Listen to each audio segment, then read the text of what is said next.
You're live with me, TSV, and I'm always everywhere you want to be. And for my background, y'all know where I am, right? You know, I'm in Tigo. And for my A1, y'all, I'm spitting. Why? Because I just was eating ice. For my day ones, y'all know what Tigo is, right? It's Tiffany's Ego, um, which is my production room, is my guest room, is my prayer room, is whatever I needed to be at this particular moment. But anyway, I hope that you all have been having a great day today. My day, baby, my day was a day. It was daying. But I hope that you all have had a good day. And I'm not gonna say that I had a bad day. It was a day. As you can see, I have my PJs on already. And no, I did not come in. I'm not the type of person, you know how some people come straight home and like take their clothes off and put their jammies on or their comfy clothes. Sometimes I tend to linger with my clothes on. So I did not just come right in and throw my jammies on. And these are warm PJs. It says the Queen of Cool. Funny fact about these PJs. So I'm a polka dot girl. I love polka dots. So the sleeves are polka dot. The pants are black and white polka dot. And the top has a penguin on it. And it says Queen of Cool. And I think I got these PJs in like 2018. I was actually going to a pajama party, Christmas party with my cousins. And I won first place in these PJs. And it matches me so perfectly because I am a polka dot girl and I am like cool. I'm a cool chick. Okay. And I'm the queen. I don't think I'm the queen. I know I'm the queen. So hence my queen of cool PJs. But why do I have my PJs on and I'm doing a Tiff Talk? Because I came straight home and no, I didn't put on my PJs. I actually went to work in my pajamas today. So we are having an underground spirit week this week at Billingsley Elementary School. And we're preparing for spring break. And yes, you heard me right. We are preparing for spring break. So as we prepare for spring break, we decided to do an underground spirit week to help to lift our spirits and really so we wouldn't have to dress up for real, for real. We wear whatever we want. And today was pajama day, so that hence the PJs that I have on for the Queen of Cool. As you're coming in, please say hi to me. I promise I'll say it back. I guess it's like nah. I'll definitely say it back. But y'all heard me right. I said we are preparing for spring break. Let me take a minute to shout out all my soldiers. And I'm not talking about my ones that defend the country. I'm talking about my teachers and people that work in education who have not yet had their spring break. So that's Charles County. I want to say PG County has not. Charles County in Maryland, PG County in Maryland. I don't think DCPS has had their spring break. And I want to say shout out to y'all soldiers because let me tell you, I get it. I know Charles, they were trying to give us an extra day. So we had our spring break going right into like before Easter. And it gives us an extra day because we have Good Friday and Easter Monday off. But I'm going to be honest with y'all. Let me tell you the truth. They could have kept that little day because these children are overdone and through with school.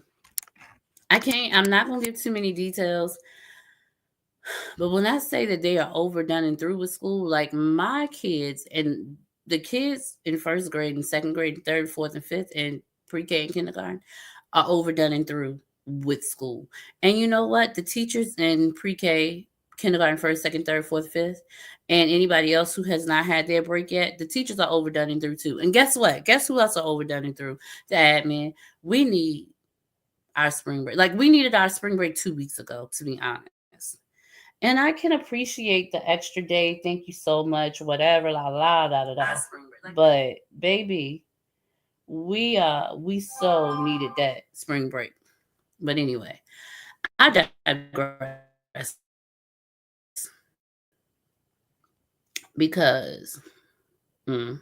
Now, this is not going to be a tips. Let me say, this tips talk is not going to be like my traditional one where I have like one topic or two topics and I stay on it. Tonight, it's literally a conversation. We just talking and chatting about some stuff that's going on in my world, stuff that's going on in the world. Y'all know I really don't do y'all president, so I'm not going to talk too much about that. But the Department of Education, he did cut some funding there, and it affected people that I know and that I love, but we're not staying on that for too long tonight. But we're gonna be talking about a few things, and then I'm gonna get on out y'all way because y'all know I ain't ate dinner yet. That's my plate every Tuesday night. I literally come in and I throw on, if I don't have on any makeup, because most of the time I don't be feeling like doing my makeup in the morning. Like I barely feel like getting out of bed in the morning. Let me just be honest, and getting ready for work. So most of the time, my face is like a really pretty blank canvas, and I don't have nothing on. And even when I come before y'all, I don't do too much. I do a little bronzer and hit my boop boop boops, and I'll fill in my eyebrows and maybe an eyeliner and mascara. But I don't do too much. But most days I come in, I throw on a little something, put my lip on. I actually wanted to do a fuchsia pink lip tonight, but I couldn't find it. Um, but I throw my lip on and I get ready to come and talk to y'all because let me tell y'all, on Tuesday nights, I be dancing my pain away. Dance my pain away. I line dance at Billingsley, and we've been doing this for like 2 years, 2 or 3 years now. So when the world is falling apart and crumbling at my feet, what am I doing? I'm line dancing with some amazing coworkers at work, and we have a ball. So most of the time, I don't eat before, so I'm not gonna try to. And I'll be like, I'm not gonna be long because I be winding up getting hungry. But I digress. I'm talking a lot. I'm babbling, but I'm not really babbling. I'm just telling y'all what I've been doing. So tonight we're going to talk about some different random things, but I do want to start off with saying, for those of you all who know me, you know I like to do bring awareness to different things, and this month is Autism Awareness Month. Let me turn my ringer off, maybe. This month is Autism Awareness Month, or autism. I don't think they call it Autism Awareness Month. They call it I don't know what they call it, but we can call it Autism Awareness Month. And it's in the month of April to bring awareness to people who are going through things with autism. And I'm going to dive deep into that conversation next Tuesday. But I did want to let you know that this month is Autism Awareness Month. Now, what is autism? Some people may not know what autism is. And if you don't know, guess what? I'm going to tell you. Autism, or autism spectrum disorder, also known as ASD, refers to a broad range of conditions characterized by challenges with social skills, repetitive behavior, speech, and nonverbal communication. According to the Center for Disease Control, autism affects an estimated 1 in 36 children and 1 in 45 adults in the US. And I know most of the time when we actually think of autism, we only think about children. We don't think about the adults that are later diagnosed with autism as an adult. And a lot of us probably know adults who may not have been diagnosed with autism until later on in life. It's not uncommon, but it's uncommonly spoken of. But thanks to TikTok and the social media world, you have a lot of people that are talking about their later diagnosis, and they're calling themselves neurospicy. And I tell you, after I had the inclusion class, and don't have it right now, but I be like, Lord, am I neurospicy? Because it's some stuff. But I digress. I just be, I'm not a diagnosis person, but baby, sometimes I'm like, am I spicy? Am I neurospicy? Because she can be, I'm a texture girl. I like the way certain things feel. I like the way certain textures are. I don't eat certain things because of the texture. I don't like a lot, even though I have braids now to my shoulders. I don't like a lot of hair on me. But anyway, I digress. But that's what autism is. And Autism Awareness Month was started in 1970, April of 1970. Who would have thought? Autism is not just a new disorder that's been around for like 20 years or anything. It's been around for a long, long time, but it was founded in 1970, April of 1970, by a psychologist and autism researcher, Bernard Rimland. And Bernard, he did a deep dive in it because I want to say his son was actually diagnosed with autism. So that's where it comes from. But we are not going to dwell too long on that because we're going to do a deep dive about autism next week. So stay tuned for more information on autism and Autism Awareness Month and the Autism Spectrum Disorder, ASD. Because a lot of times when people think about autism, you think it's one thing or two things or three things. But autism is a wide range. There's a spectrum, literally a spectrum of things. And you can be very high functioning on this side of the spectrum. Let me show you my hand on this side of the spectrum, or you may not be as high functioning and be on this side of the spectrum. And oftentimes people think, even with the nonverbal communication, a lot of misconceptions. And like I said, we'll get into it a little bit more next week. But there are misconceptions about people and students and adults with autism, especially the nonverbal ones, because oftentimes we think of students who may be nonverbal or people who are nonverbal. You think that they may not be smart, but I'm telling you, there are, and that's a misconception as a whole with people who are diagnosed with autism, that they're not smart or that they're slower, but that can't be further from the truth. But we will dive a little bit deeper into autism or autism spectrum disorder, ASD, next week. So stay tuned for more information about ASD.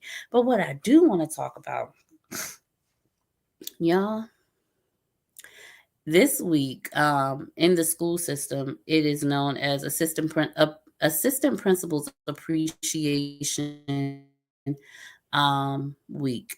And when I was doing I had written out what I was going to talk about for the month, and I knew that was something that I wanted to talk about this month because I have along my journey, not just in education but in life in general, I have made or met some amazing assistant principals, and I've also had some amazing assistant principals who affected and touched my life to the point where um I just have to talk about them. So, assistant principals week started. We don't really know when it started or when it came about, but I do know that it was the National Assistant Principals, or NAAP, that started it. And it was started for middle school and high school assistant principals. But now we have all the assistant principals in the game because it is so important.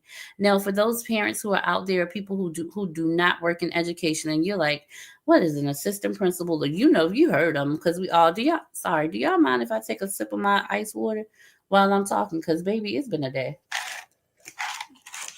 Um, but as I was saying, assistant principals are the backbone to the school. You have no clue unless you work in education, all the things that assistant principals do. Principals as well, but we know principals as the head honchos, and we think of the assistant principals as the second in command, which they are the second in command, but y'all have no idea the things that assistant principals do to assist and help the day-to-day process in the school system. I know on the elementary level, if you have really good assistant principals, you see them all the time because those are the people you call when you have behavioral problems. Those are the people that come by just because. If you have good ones, those are the people who drop in. Those are the people who put the little notes in your mailbox with a starburst on it saying that you're a star, because they know that little starburst can just bring a piece of joy to your day, or give you a Kit Kat on a Monday morning because we made it through and we're going to keep going. Because you just probably need a little piece of chocolate in the middle of your day to help set your day off. Those are the people who you see, and they come in, and if you have evaluations, they'll do your evaluations. Assistant principals do a lot to keep the school system going, and I have to shout them out. And I'm going to take a few minutes to talk about some assistant principals that I know and that I love that have impacted my life for the better. Um, and I had planned. This is what I planned to talk about. I written everything out to talk about it. So let's start with elementary school. I tend to have a pretty good memory. And one of my first memories is of Mr. Coleman. I went to Totero Elementary School in Lawrenceville, Virginia. And Mr. Coleman, I think his name was Bernard Coleman, I think. Don't quote me on that. But y'all know Mr. Coleman. He was the assistant principal at Totero Elementary School. I absolutely loved Mr. Coleman. His wife, Miss Coleman, worked. I want to say she was our ELL teacher in elementary school, but I'm not quite sure if that's what her title was. But Mr. Coleman, when I say this man, and I tell him all, I have told him before, but I don't think he understands the impact that he had on my life. So when I was in third grade, I was in a play called The Giving Tree, and Miss Coleman put the play on. I don't know if y'all remember the book Giving Tree by R.L. Stein. It's a very like prominent book in elementary school. So in the play, I was the tree. I was the giving tree. And I did a great job in that. And then in fourth grade, we had another play that Mr. Coleman put on, the assistant principal. And I did a great job acting in that play, but I also found myself like giving direction and telling the students, where to go or what to do. Like I was really good at that. And Mr. Coleman saw that in me. And when I was in fifth grade, I think it was fifth or sixth grade, we had another play. And I at this time my mom is a playwright. She had been writing plays. I worked with my mom, excuse me, on her plays and helped her with her plays. And I was in the Young Authors Contest. Y'all know I love to write. I was a writer then. I was a poet then. And so Mr. Coleman was like, Tiffany, I don't want you to be in this play. I want you to help me with this play. And I ain't gonna lie, I kind of got offended because I'm like, no, I want to be in the play. Y'all know I'm a star, babe, TV star. I wanted to be in the play. And Mr. Coleman was like, no, I want you to help me. So I started helping him with the play. No, in fifth grade, I helped him with the play and I was in the play. I was the wife, like we did a troll play or something, and I will never forget. I was a wife in the play, but I also gave direction and gave derivative. So I want to say by the third play, which was in fifth or sixth grade, that's when Mr. Coleman was like, "I want you to help me with the play," and I wanted to be in the play because like I'm a star. But I said, okay, I'll help you. So Mr. Coleman started calling me a producer. And I went on to help produce, I want to say two plays in elementary school. Um, and he always said you were the producer, and I would like help the kids. I would tell them where to go on stage. I would tell them, if what they did sounded correct. I just did what producers do, and that producers and directors do. And that kind of propelled me in a love for producing and directing. I helped my mom. I produced some plays at church with my mom, but I never really called it producing. And Mr. Coleman saw something in me that I didn't see in myself, and it was so he utilized my talents and my gifts to the point where even in school, we got books donated to our library, um, and in like you get if you were a prominent student in school, you got to pick out a book, and then you got your name. Your name was put in the book, like in dedication or in honoring to. And of course, they got a Shakespeare book, and they were like, "Oh, you have to pick that one." Hindsight being 2020, really didn't want to pick that one, but I did pick it. And for the longest time, I remember even being in high school when I went back to Totero to work with the child care class, with the pre-K class. That book was still in the library, and it had the sticker with my name on it.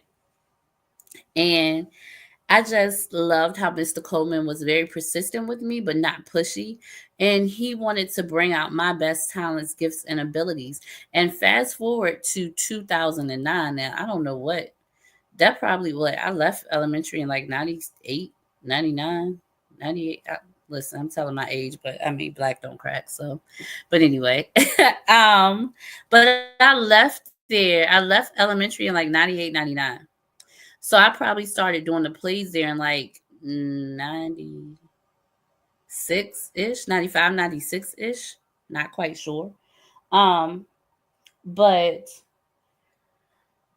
ever since I was doing those plays, fast forward from like 96 ish to 2008, I actually went to college to the illustrious Bowie State University in Bowie, Maryland, and I went for communication for broadcast journalism. In hindsight, being 2020, I was going for journalism because I wanted to be the talent. And the way I was raised, my parents raised me that you can be whatever you want to be. So I never thought about, y'all know I was a plus size girl then, still a plus size girl now, but I'm plus then. So I didn't think about my size holding me back as being a talent because I wanted to be a reporter, or really I wanted to be a talk show host. But for a lot of y'all, you know the story. I I went I was out of town when they picked the roles for our communication class and wound up coming back, and all the talent was gone. The camera people were gone, but I didn't want to do camera anyway. And I got stuck with being a producer. And that's the best stuck I think I've ever been in my life, because being stuck as a producer, like I wound up working every single event from 2008 into 2012 that Bowie State University had. I actually had my own production crew. And on the weekends, the teachers would or professors would let me actually like have my own crew with me. And they didn't come out. That's how good I was as a producer. And just thinking back on it, I never even thought about it until I was thinking about, talking about the assistant principals that I knew and that I loved. That, that kind of started way back in elementary school with Mr. Coleman. Being there for me, encouraging me, telling me that this is what I should do and how I should do it. And I appreciate Mr. Coleman. So if anybody knows or sees Mr. Coleman, I know his daughter, Tia, I think her name is Tia. I think she still works in a local place at home. If y'all see her or Miss Coleman or see Mr. Coleman, let them know that Tiffany Vincent is saying kudos to you, Mr. Coleman. Thank you for being a source of inspiration in life, in my life, that opened my mindset up to a whole different ball game when it came to producing. And that's what I wound up going to school for, to be a producer. That's what I wound up doing in school. And I've produced countless numbers of segments. I produced segments with celebrities. I produced segments with athletes. I've produced segments with movie directors, producers in their own right. So thank you, Mr. Coleman, for seeing something in me and deciding that you were not going to let my nose stop me, that you would encourage me. And, he twisted a little bit, but just enough to get the juice out of the lemon, or the olive oil, or the oil out of the olive. So shout out to you, Mr. Coleman. I appreciate you so much. You have no idea what that meant to me, especially like this is now 2025 and I'm talking about something that happened in elementary school, but it affected my life in such a great way.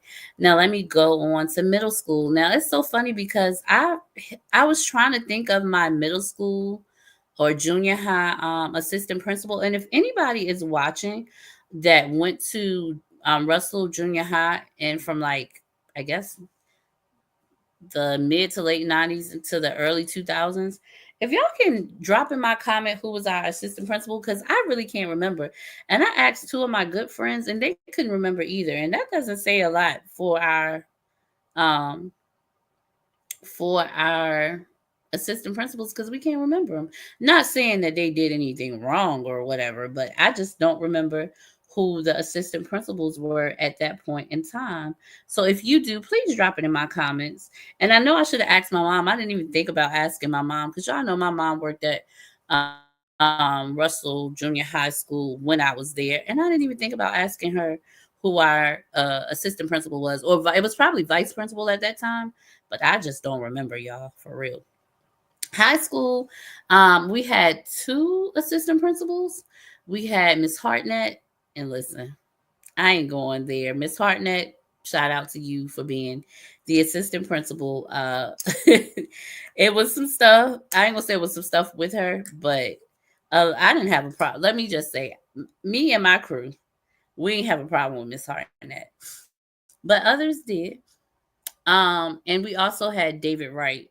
I want to say we had Mr. Wright. He was added our senior year, so we had two APs our senior year, and Mr. Wright was all right with me too, because he was all right with me. Maybe because my class of 2004, we weren't troublemakers like that. We didn't get into a lot of trouble. So everybody was cool with us. And then, of course, we go on to life and life in general. I have to take the time to shout out this amazing. He's probably, I think he might be an associate principal now. And I ain't gonna lie, I don't know the difference between an associate and an assistant principal. I don't know the difference. But I know he was an assistant principal at one time, or he might still be.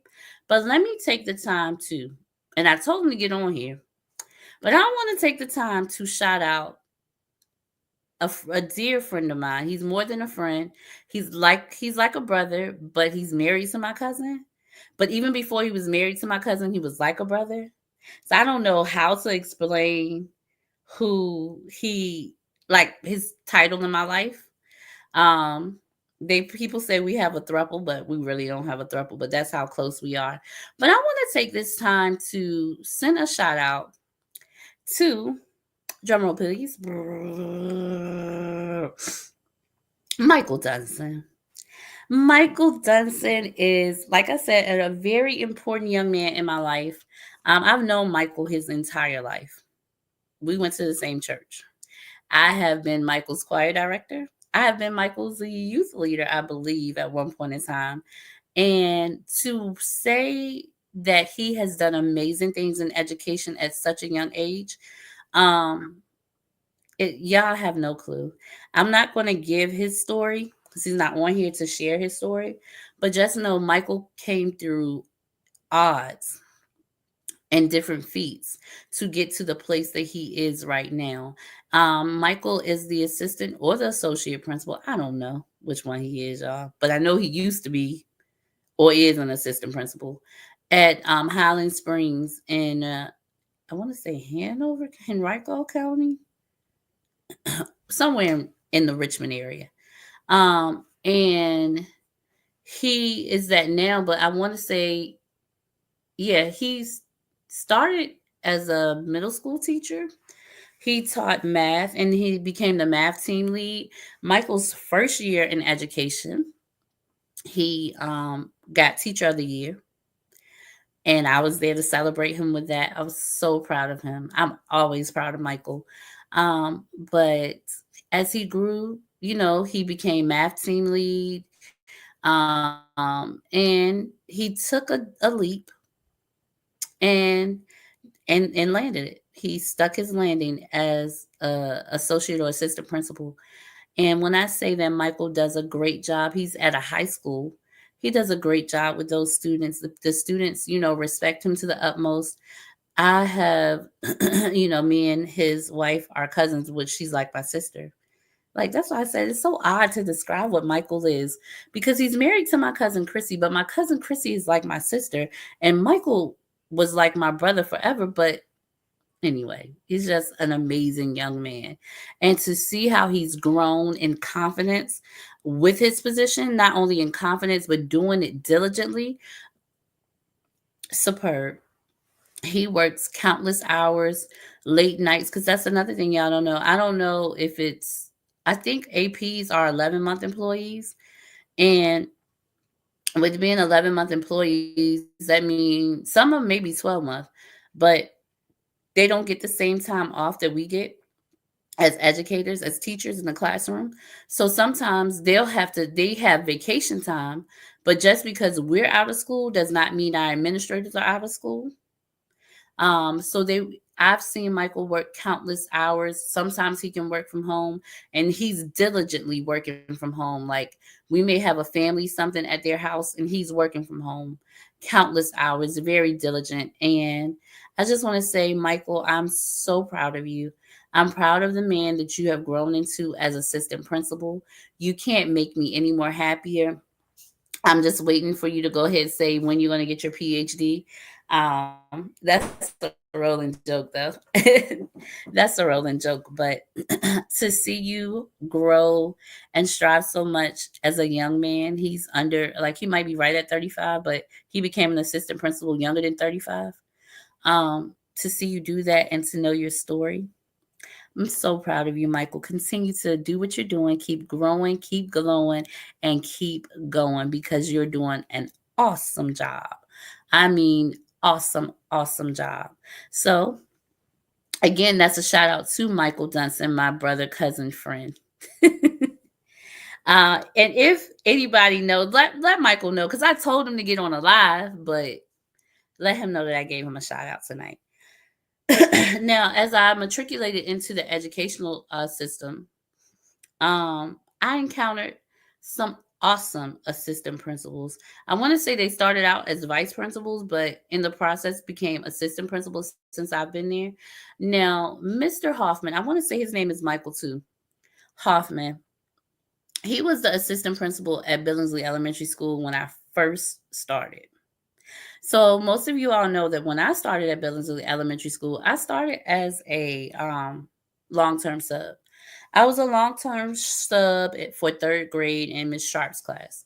Now, let me tell you about Mr. Hoffman. Mr. Hoffman hit me like I did my substitute training and I was home, I believe, for my sister's birthday around this time. And Mr. Hoffman texted me, called me middle of the day. We have a long-term position. Can you get here? And I'm like, yeah, I can get there, but I just came back from Virginia.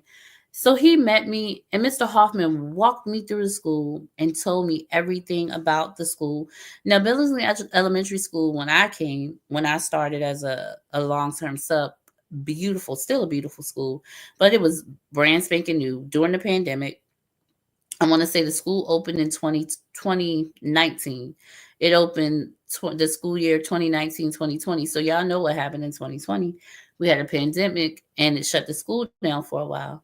So I started right after they came back from the school being shut down. And I was teaching hybrid and yeah, I had a hybrid class.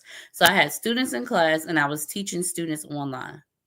And for Mr. Hoffman and Miss Sabrina Robinson Taylor too, but Mr. Hoffman was my first like line of the first person I talked to put a lot of faith in me to do that because I was not a traditional teacher. Y'all know I taught in church, but I wasn't a traditional teacher in the sense of a word.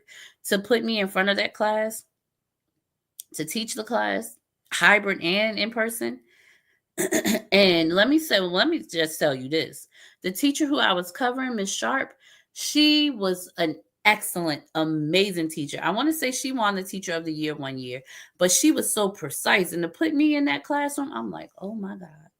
But Mr. Hoffman, just like Mr. Coleman, I'm not gonna say that. I can't say Mr. Hoffman saw something in me initially. Mr. Hoffman saw a willing person and ran with it. So he walked me through the school, he talked to me, and then I started having problems at the board with like I don't think I had my social security card or my birth certificate or something. And Mr. Hoffman made sure that I was paid what I was supposed to be paid, meaning that, because I had my master's degree and all. Mr. Hoffman made sure I had every bit of assistance in the classroom. He made sure that everything was set up right for me. I mean, it would be day mornings. It's like 6:30 in the morning. Mr. Hoffman is sending me an email and responding, or I'm sending him and he's responding. He made sure that he checked on me often. And what I loved was it was one day him and Principal Robinson Taylor popped in on the computer just to see how I was doing in class. And I'm like, okay. So, unbeknownst to most of us, that's the thing with APs. What you don't know is, in Charles County anyway, they don't have really say so on where they go or if they stay. Um, so if there's a school that is in need of an assistant principal, they will move them. And like I said, I don't know if this is everywhere or if this is just in Charles County. Um, so Mr. Hoffman was supposed to be with us for a while, but they took him from Billingsley and they put him, I don't know what other school they put Mr. Hoffman in, but it was a sad time around Billingsley at the end of the year, knowing Mr. Hoffman was leaving. And now I didn't know him as well or as long as other teachers, but when I say he affected my transition into the educational system so smooth, like he changed my thought process on being there. He was very encouraging. And I know it wasn't just to me, it was to everybody. Everybody loved Mr. Hoffman. He was a guy's guy and he was like amazing within our school. And I just want to take the time to shout out Mr. Hoffman. So if you all are watching, if y'all are watching and y'all know Mr. Hoffman, let him know that Tiffany Vincent, he might not even remember me, that she gave him a shout out on her Tiff's Talk for being an amazing assistant principal and the person who basically hand picked me and walked me into my educational experience. Like um he was so encouraging, he was so loving, he was just a great assistant principal. And to say that, you know, it was hard when he left, it was hard for us all. But with the encouragement of Mr. Hoffman, I'll never forget y'all. We were having our end of the year thing, and Mr. Hoffman gave, his, he gave his, well, they allowed people to have words. And I think Mr. Hoffman and kind of teared up a little bit. But as they were giving me, I got a certificate saying, thank you for working with us through this school year. And they were supposed to give me a Bobcat and they gave me an ink pen. And I was like, you know what? I'm gonna go ahead and give this back to y'all because I'm gonna be here next year. And y'all, that was in 2020, and I've been at Billingsley ever since. Literally, I was there. And Mr. Hoffman, when I saw him out, I think at FOP, I don't know if he remembers me per se, but he always hugs me and asks how I'm doing, checks on me at different events like that. So shout out to Mr. Hoffman. Thank you for being an amazing assistant principal. I hated that you left us. I think he might be a principal now. But in my life, you were an amazing assistant principal. I cannot thank you enough for like walking me through the process so smoothly and making me want to stay in the educational system, because at that point in time, because y'all know, people that know me, I'm a teacher by nature, but I never really wanted to be in a classroom for real. But look, it's been 4 years now. So again, shout out to Mr. Hoffman. Then we had Miss Hawkins, who came into our school system, and she was a good assistant principal, but I didn't interact with her that much. But let me tell y'all about Carrie Burke. She's the principal at Barnhart, I believe now, Barnhart Elementary. I think. Don't quote me on that. But that Carrie Burke that came as our assistant principal last year,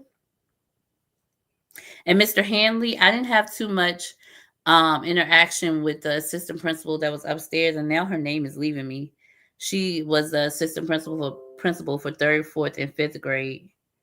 Um, but that Carrie Burke, she came into my class like a whirlwind, baby. Let me tell y'all, she is one of the most loving and most encouraging people that I've met. And I'm not just talking about in my educational journey, I mean, at overall.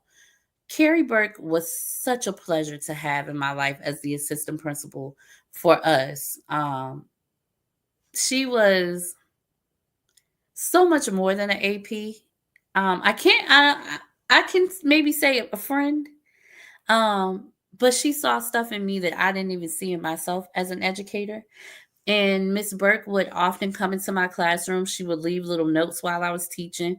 y'all, stuff will be everywhere. And she's not even looking at the stuff that's everywhere. She's looking at how I'm teaching and she's giving me feedback on my instructional things. And she's telling me about she's telling me about how I'm doing this and the pedagogy. And I'm like, what is pedagogy? I don't even know what pedagogy is sometimes. But she's saying, this is what you're doing and how I'm bringing joy to the classroom and to the school system and my unadulterated approach to the education of my littles. How, she would come in my class just to have fun sometimes, just to hear a silly song or just to do a little dance. Because I'm going to always have some music playing in my classroom unless I don't. And if I don't, y'all already know that's because the kids can't handle it. But when I say Carrie Burke, she encouraged me in a way that not like Mr. Hoffman, because Mr. Hoffman didn't know me and we were in a different type of setting, like within the classroom, because we were actually in school now. But Miss Burke saw things in me that I didn't see in myself. She loved the way I teach. She loved the theory that I did. And I, I don't have a background in education. Like, I didn't go to school to be a teacher per se. So theories and things like that she's saying that I'm doing, I'm like, me, I'm doing that. And she's like, yes, to fidelity. And I'm like, okay. But one of my favorite memories with Miss Burke has to be, I have a lot of good memories with her, but it has to be, she came and observed my class. She did my announced observation. I want to say it was like January of last year. I know it was January of last year. I want to say it's like the 10th. So here's the thing. I don't worry about my observations. So like somebody coming in watching me teach, because y'all know I don't mind talking in front of people. I don't mind instructing in front of people. Oh, Michael Johnson has entered the building after you missed my whole my whole speech on you. But anyway, shout out to Michael Johnson. Thank you for tuning in. But back to Ms. Burke. So, like I said, I'm not really a nervous type person to do my observation, because I can talk to paint off the wall. Y'all know I was a radio personality for years, so I can just talk, and I can instruct and no problem. But I want to say this day, I was very sick. My sinuses were acting up kind of like they are today. I did not have a voice. And this is the second year that I got my observation where I did not have a voice. So I taught with a microphone, but I teach with a microphone all the time now. But I was going over small group with the microphone. Not only that, I had a teacher friend who had an issue happen, and she came to me right before my observation. And it was, what she told me was some heavy stuff. And I'm like, and I felt all over the place. I felt like I had printed out books. The books were printed upside down for my kids. I couldn't find stuff. And I'm like, oh my God, this is about to be horrible. And I was during my instructional time, I have a student. I had a student who was autistic, and this student would be all over the place sometimes. But here's what I had taught my class. I taught my students to ignore the behavior but love the person. And this is something that I taught my kids my very first year in education, because my very first year in education, ooh, boy, oh boy, y'all know I had a doozy of a class. I had two kids. It was post pandemic. So these young men had no kind of diagnosis, no kind of IEPs, no 504 plans, and they were all over the place. And I had an issue in my class every single day from about mid-October until the day we got out of school for Christmas break. And that is no lie. Like, admin didn't really know what to do with them. People didn't know what to do with them. But because my class, I want to say that year I had about 22 students. Because I had the 22 students and I had two that were out of all over the place. I taught my students that year to ignore the behavior but love the person, because behaviors can change, especially when you're dealing with students who may have autism or may have ADHD, ADD, or whatever. It may just have been a bad day. You might have kids who are having a bad day. Their feelings and their emotions are going to change thoroughly. They're always changing. But if you, and so sometimes their behavior is reflective of how they're feeling that day. Some students don't even know how to regulate their feelings and emotions. I mean, some adults don't even know how to regulate their feelings or emotions. But if you can ignore their behavior and love them past that, then you're never, nothing that they're going to do is going to throw you so off course that you're going to be so pissed off or upset that you want to fight them, or that you don't want to be friends with them, or that, because oftentimes kids with disorders get shunned and pushed aside. So anyway, that was my first year, and I adapted that into my classroom in general, because there are always going to be, even if you don't have inclusion, you don't have the inclusion class, there's always going to be a student who may have an off day and their behaviors are off the chain. But if we can push past what their behaviors are, because there's always a root to the behavior that they're doing, it's always a source of why they do the things they do.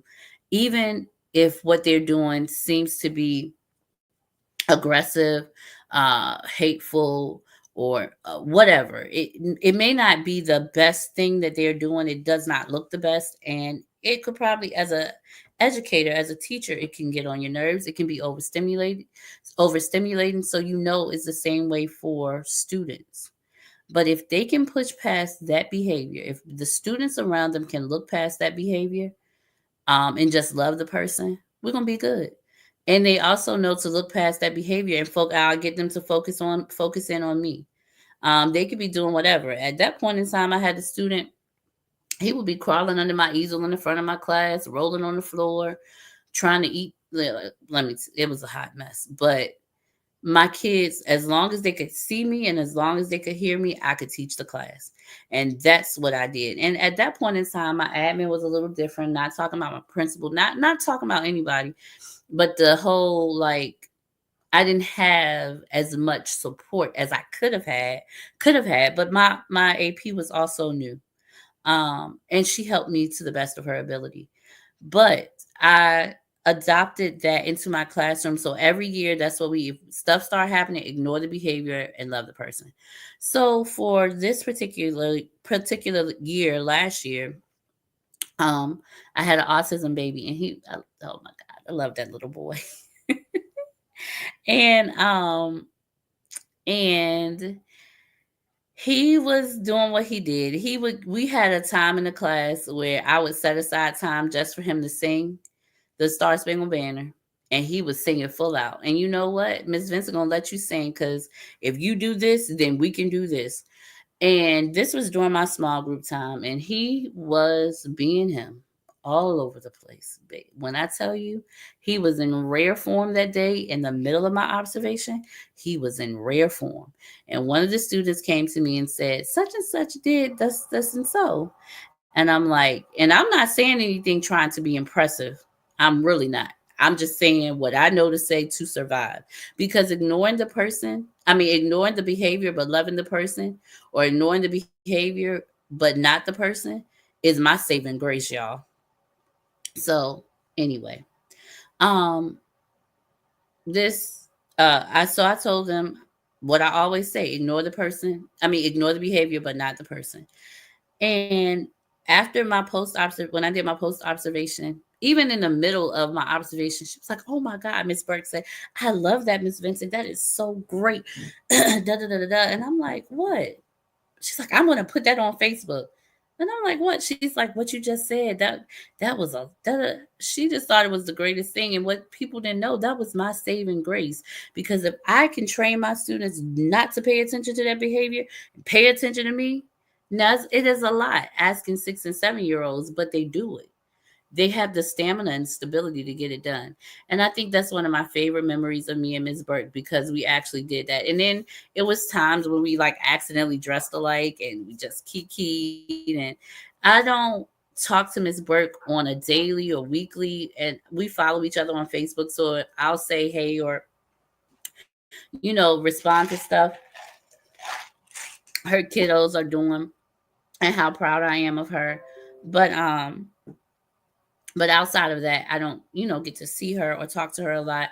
So shout out to Miss Carrie Burke. Thank you for being an amazing assistant principal that affected my life, that saw something in me, that affected change in me to make me a little bit more confident in being an educator, a teacher, a classroom teacher. I really appreciate that. You have no idea how much, your little, or not little, but how your comments, you would leave me notes on my desk that was a mess. You didn't care about the mess. You looked past the mess that was on my desk. You looked past the mess that my students was acting a hot mess. And you just always encouraged me, gave me an encouraging word. And it was genuine. And I truly appreciate you for that, Miss Carrie Burke. Shout out to you for being an awesome assistant principal who's now a principal. Another assistant principal that I had in my life, met her my first year of teaching. No, my second year teaching. I saw her. I used to see her and another first grade teacher every day. They drove this a similar. They drove the same brand of car. They were walking. They parked together. They were walking together. I saw them all the time, but I really didn't. Hey, how you doing? And keep it moving. But this is a. She was a first grade teacher. She was on my team. We were teammates. I want to say for two. Yes, we were teammates for 2 years. Shout out to Miss Janae Johnson. It's like Janae Johnson, who is the assistant principal over at Indian Head Elementary School in the Charles County area. Um, Miss Johnson she made me so proud. Well, I'm not gonna cry. She made me so proud because she started off as my teammate and we were teammates for 2 years. And she talked about, what she wanted to do. I think she finished her master's while we were teammates, and she put on an amazing event at school as teammates for school-wide. And she said she wanted to do it and she went out for it, and she didn't know. Y'all know I be praying and stuff, but I don't think I went out and like, I'm praying for you, Miss Johnson. Maybe at the end of the year I started, but when she told me that that's what she wanted to do, I started praying for her, because if that's really what she wanted to do, I wanted her to do what she wanted to do. And when she told me that she made assistant principal, you would have thought it was somebody telling me. And she is the right woman for the job because she has enough care and concern with enough grit and like know-how and stick to itiveness that the kids need to take her a long way. And not just what the kids need, she has a closed door, not a closed door policy. She's an open door policy, but she's a closed book. Or I guess a secret keeper, because Janae would find out so many things prior to us, and she would hold on to that secret. And that says something about a person. That's a good trait to have, because people trust you to talk to you. So when you get into an administrative role, within the school system, it's always good, or an administrative role in general, it's always good to be a person that somebody can come to you and tell you like heavy hitter stuff. Because teachers and educators and people in the school system, they carry a lot of weight, right? They carry a lot of things. So for you to be in a higher position and you can be a secret keeper, or just a good ear or shoulder, is amazing to have. So I want to say shout out to Janae Johnson for being an amazing assistant principal over at Indian Head. And I don't even know, maybe we'll hear you being principal soon. Who knows? So shout out to you, Miss Janae Johnson. And I said I wasn't going to be, this whole time wasn't going to be about education, but we've been gone for almost an hour, and that's what we're talking about. I have a few other points to hit on. Maybe we'll hit on them tonight. Maybe we won't. But these last two women that I'm going to talk about that are assistant principals, they are superheroes in my eyes. They are superheroes in my book. And I don't care if nobody else thinks so. I think that these two women are superheroes. That is to Jen Elder and Jasmine Law. Those are the two assistant principals at my school now. And when I say that this year I have a challenging group, um, it's been a challenge, and it's been some behaviors that I have never seen before and that I have never experienced before, but I kept pushing through. And these women are there at the drop of a dime, not just for me, but for first grade as a whole. First grade this year, we have some challenging behaviors, stuff unlike we've never seen things like this before. But we also know that children can be going through a lot. Um, and what I love about the two APs, when I call and they come, they don't lose their head, they don't lose their heart. They are right there at when I need them. And the sign of a great assistant principal. They don't even care. Yesterday, was it? I think it was yesterday. I called for admin twice within 30 minutes. And they were there each time. And I say they because even though Miss Law works for the primary and or yeah, primary, and Miss Elder for intermediate, and I'm intermediate, they come together. They have formed a team and it works for them. And yesterday, it was just so funny because first grade was first grading, baby. It was my class and another class, first grade. Well, not even my class. It was a student and another student from another class because I'm not going to say it was the whole class. And as the Miss Elder is getting my student together and we're just giving them love, affection, attention that they need, another student comes in my class and was like, such and such says call, um such and such says, and such is a teacher, says call admin. And admin is right there because this student is going and doing whatever they're doing. Without a hesitation or a thought, admin was called. And not only was Miss Elder there and left and went to take care of things over there, Miss Law was there. And shout out, he's not an admin, but shout out to Mr. Smith. He's a superhero too for us in first grade. Um, and even after they de-escalated the situation, they just sat in our common area because they were like, if something else pops off, we're going to be right here. That shows their heart. They are always encouraging, always giving an encouraging word, a nice note. Um, Miss Law, she comes from middle school, so her demeanor is different, but I love it. And Miss Law, we actually went to school together. She went to the illustrious Bowie State University, but we didn't see each other too often on campus, which was odd because y'all know I was everywhere on campus, but I didn't see Miss Law too much. But anyway, these women swoop in. They're superheroes and they don't wear a cape. They, like I said, they do things for us in first grade and they do it in second and third and fourth and fifth and also kinder, pre-K and kinder that you wouldn't even know. Um, that's not even like you wouldn't think that that's in their job description, but they go above and beyond. These women are a cut above the rest. And I have to say, too, Miss Elder and Miss Law, thank you for being, I'm just going to talk for me, from my heart for y'all. Thank y'all for being there for me. Thank y'all for coming in and just knowing when. Thank you for saying Vincent breathe. Thank you for saying that you're doing a great job. My observation this year was one of the best observations that I've ever received. And not to say that they were like giving it to me, but they see me as a teacher, as an educator, and I'm still like trying to get my, even though I've been doing it for a while, like I said, this is not my background. And I say I'm a teacher by nature, and I really am a teacher by nature.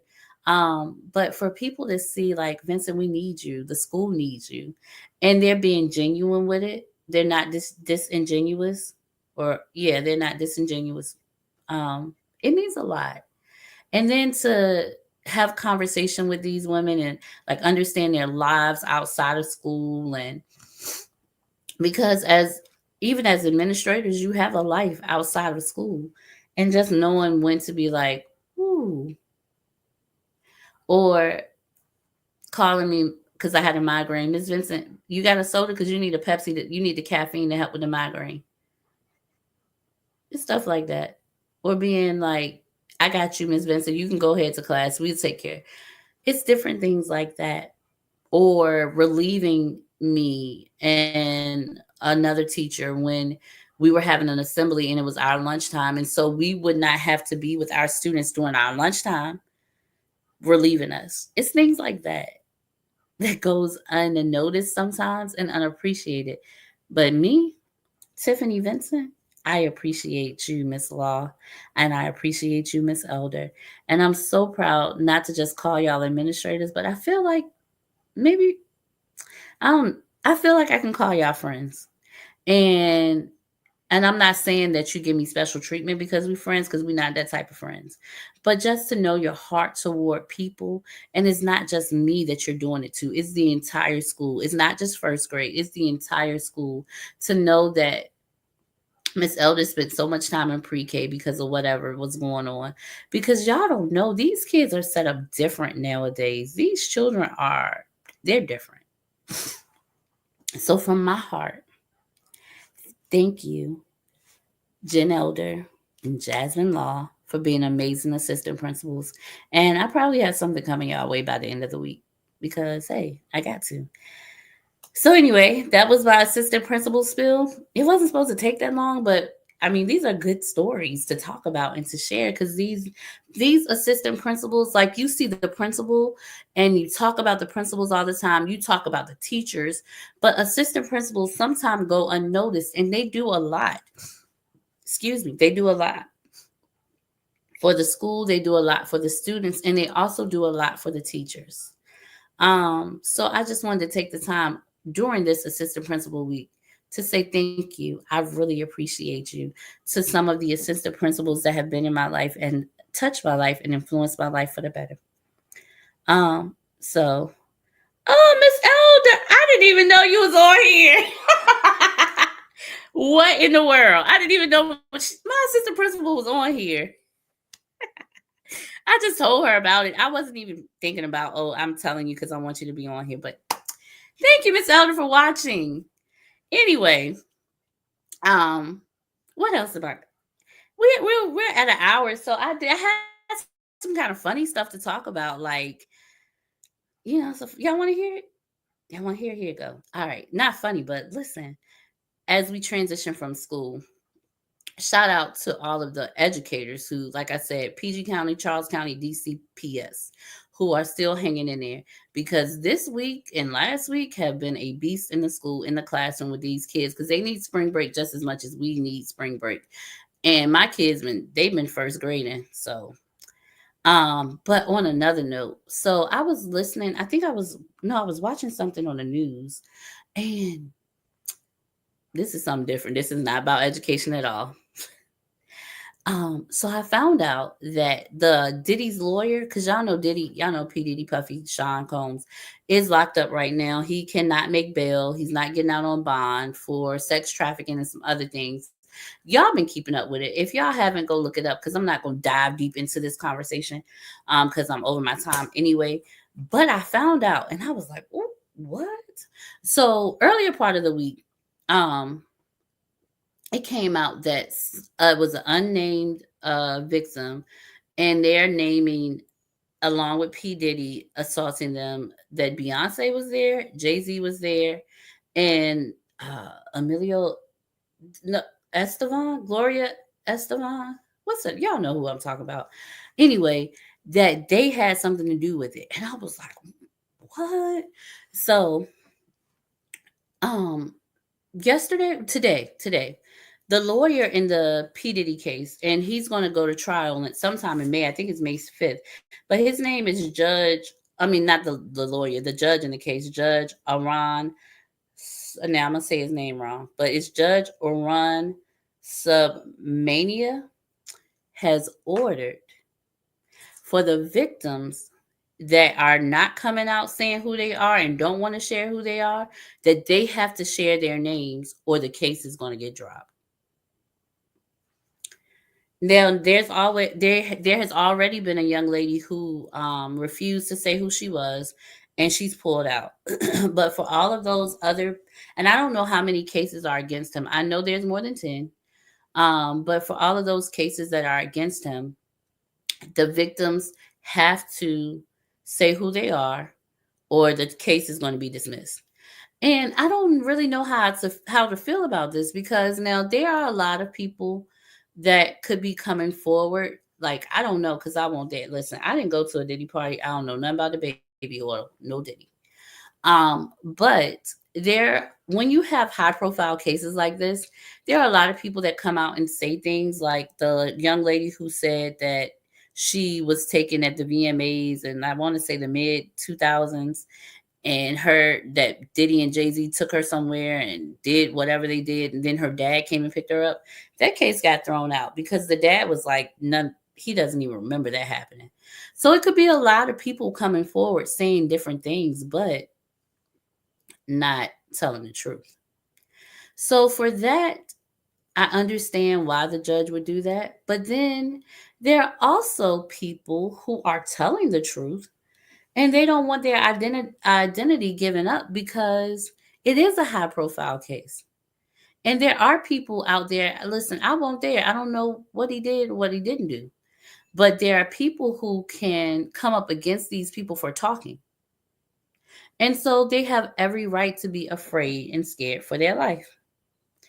So oh hey Miss Elder's grandma. Hey grandma. But they have every right to be scared for their life. So I don't know how to feel about that, y'all.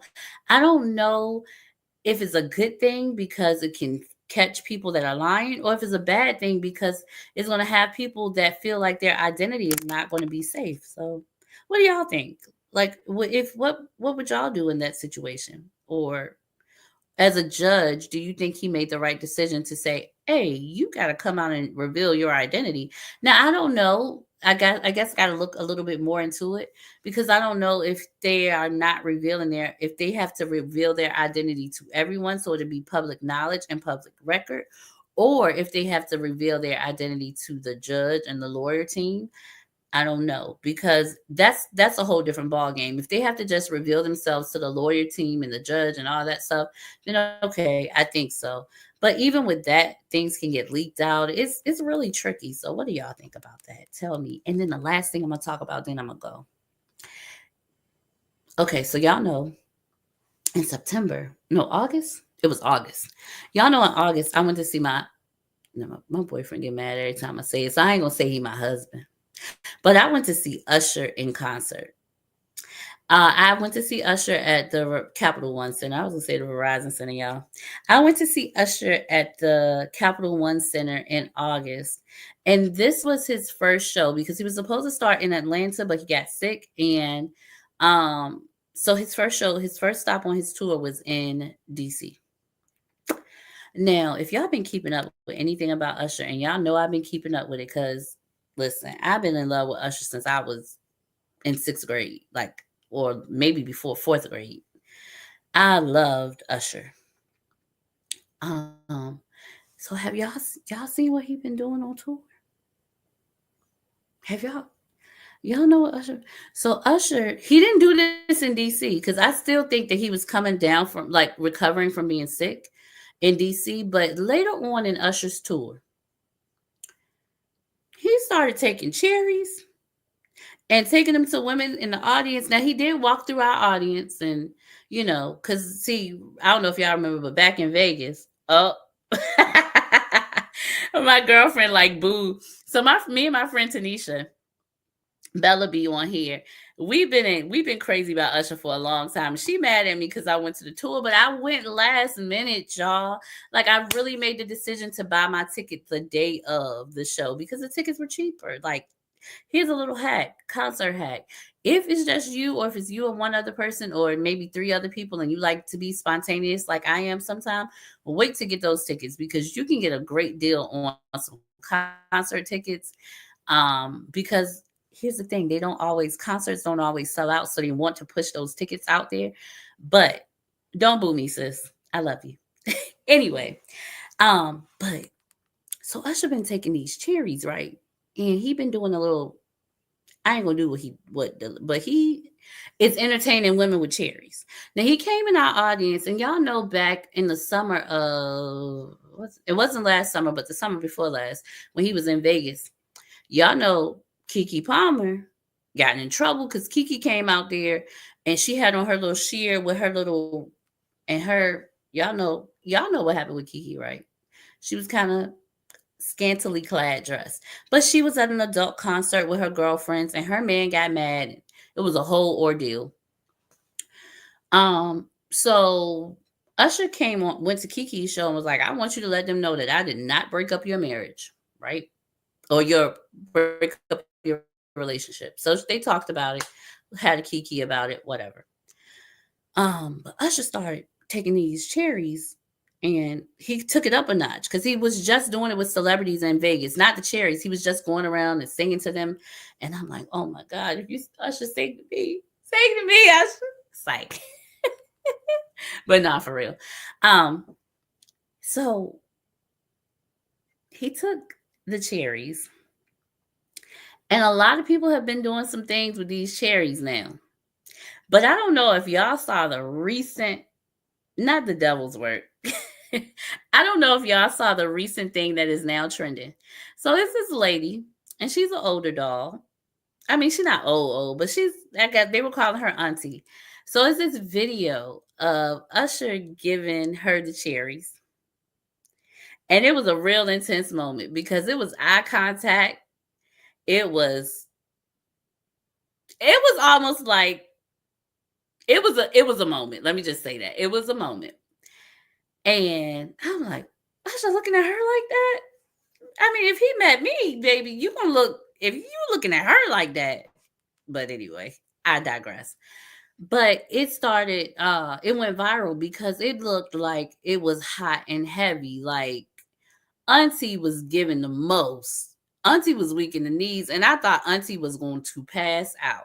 Tanisha, you know we would have passed out too if Usher was looking at us like that. But I mean, it was a whole thing.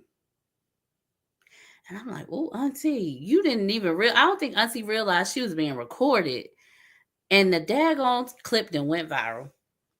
So when the clip went viral, from my understanding, I didn't see it, but I was told that now that she's married and her husband is about to divorce her because no, I'm not gonna say because of the Usher thing, but it just came out that she's married and her husband is gonna divorce her.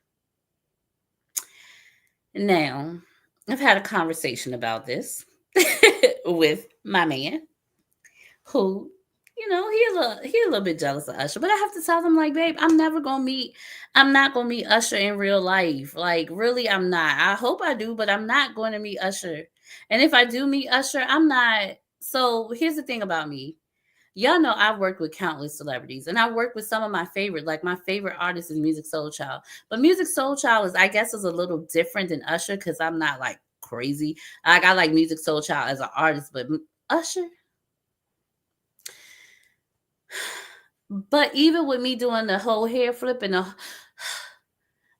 I'm not going to be with Usher. He's like, I guess, a fantasy or whatever. And even when Kiki came out and she had her conversation about what happened with her and Usher, they're both entertainers, and she said they were putting on a show. But Usher is like her fan, like she fanned out because this is somebody that she's loved forever. But not only that, it's not real. It's just a show.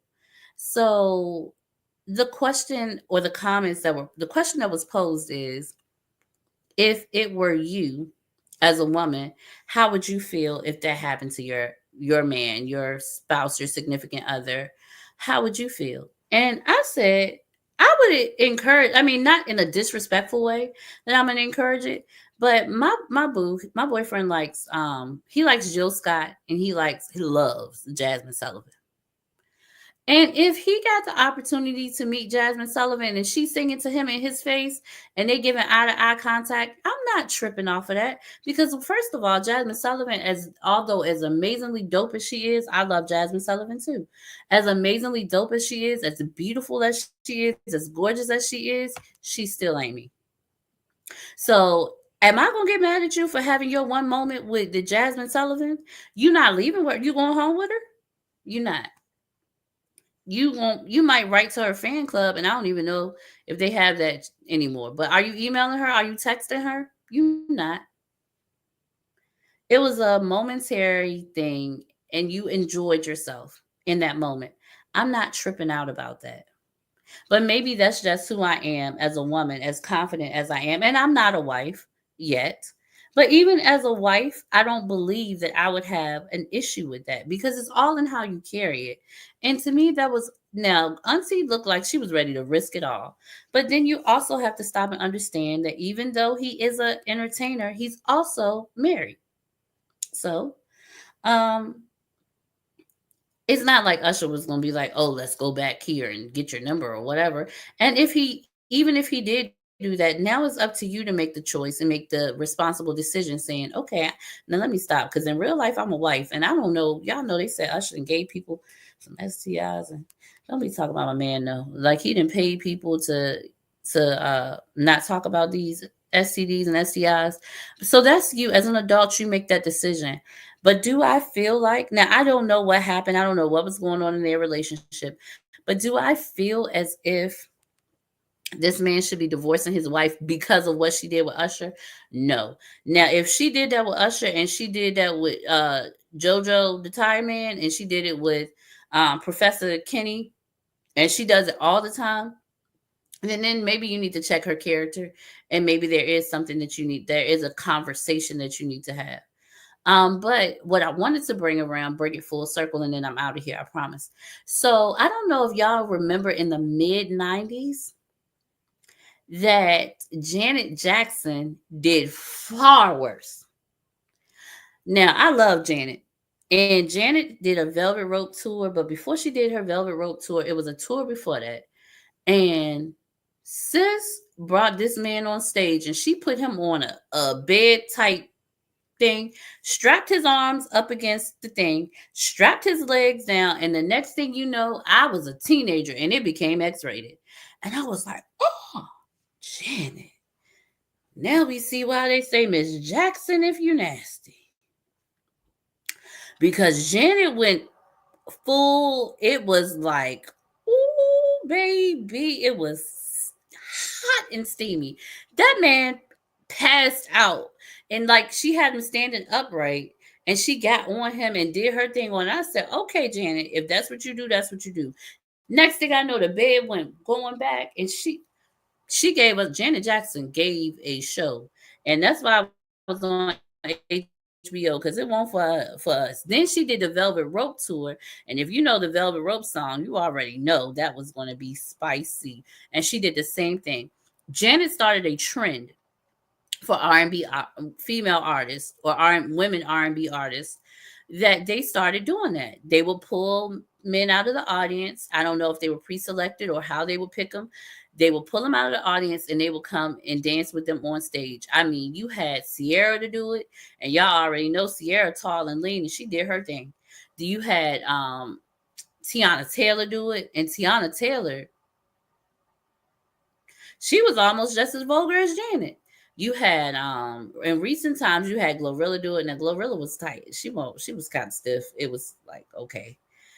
And you also had Destiny Child do it on I don't know if it was the BET Awards or some award show, and Destiny Child had Magic Johnson, Terrence Howard, and I can't remember the third person. And they did their thing. And the men were loving it. Everybody was talking about it. It was so controversial. It was a hot topic. But I don't remember hearing any women say, oh, we're going to divorce these men. I mean, Cookie didn't divorce Magic because of that they were going to actually divorce these men because they were up. Now, I don't know if they had wives or girlfriends, significant others. I don't know that for sure. But I do remember the trend going on, and people, it wasn't a big deal as what Usher is doing. And Usher is doing the same thing. He's putting on the show, baby. He's a showman. He's one of the only R&B artists left from the 90s that is still doing a show and putting on a great show at that. And so what I don't understand is the double standard that we have, because the men, it was okay and they wanted Janet to pull them on stage. They were going to Janet Jackson concerts praying that they would get pulled onto the stage. Even now in Janet's later life, men still go to the concerts thinking that Janet gonna give them a show, but Janet is not doing that kind of show anymore. So if you was expecting to get pulled up and the velvet rope, tie me up, that's not what she's doing now. She's a mother. But like I said, even now Glorilla is doing it, and nobody was saying anything. But when Usher do it, is a problem with what they say, how the song go. It's a problem when I do it, or whatever. I don't know how to sometime behind. But anyway, what are your thoughts on it as we get ready to close? What do you think about that? Is it a double standard? Is it always a double standard for women in this position? Because I don't know of any woman that said that they were going to leave their husband for that or even got upset. And we can even go a step further. I kind of try to keep it as clean as I can, because of my viewing audience is not like this. But men go out for adult entertainment often. And even in that adult entertainment, I mean, if that's what you do, that's what you do. That ain't my listen, that ain't my issue. That ain't my conversation. But there are men that go out every Friday and give their money to women to entertain them. And there are a lot of women that don't agree with it, but it's not to the point where they're like conversation around that. So I just wanted to put that in your ears and just something to think about, the double standard that women have to face so many times when it comes to so many different things. Now, I don't know Auntie. I don't know her thoughts and intents, but I also didn't know the guy that Janet was throwing it at like she was throwing a ball, and he caught it every time. I don't know the intents behind that, but I do know that back mid '90s up until now, women have been doing it, bringing men on stage, and it's not a problem. But Usher go and dangle a few cherries, and now he's breaking up happy homes. So anyway, I hope you all enjoyed my tips talk tonight. I want to again, before I leave, shout out to all the amazing assistant principals that I know that I've talked about. And we're going to start with Mr. Coleman. And he was for elementary school with me. And then we're going to go to high school. That was Mr. Wright and Miss Hartnett.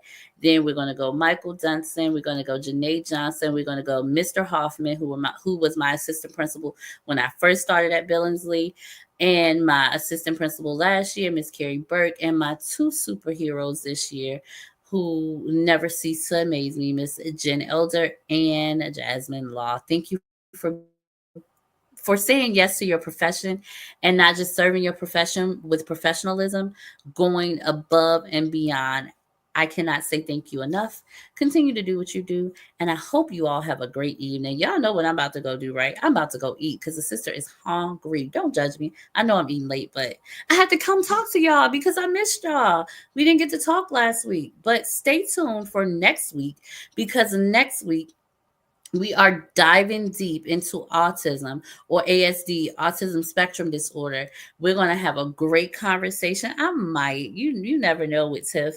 I might have some guests on talking about it, but even if I don't, the conversation is going to be great. It's going to be jam packed with information just for you, for my viewing audience, because oftentimes we don't know what to do, or we don't know the signs and symptoms to look for because we've never experienced, or you don't have enough information about whatever we have going on. But you cannot say that when you're in Tiffany's life, you're not going to have the information to do what it is that you need to do. But anyway, I'm about to go eat, y'all. Y'all have a good night. I love you. Like I always say, I love you, but God loves you more. Good night and bye.